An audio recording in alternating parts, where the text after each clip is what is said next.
The Antonov An-225 Mriya, built in Ukraine during the 1980s, holds the record as the heaviest and biggest airplane ever built in history. It was powered by 6 massive turbofan engines and had an incredible wingspan stretching over 88 meters, 290 feet.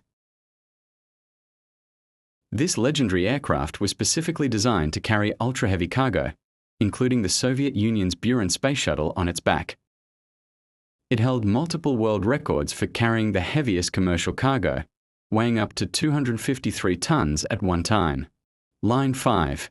Tragically, the only existing An-225 was destroyed in 2022 during the Russia-Ukraine war, but it remains an iconic masterpiece of aviation history.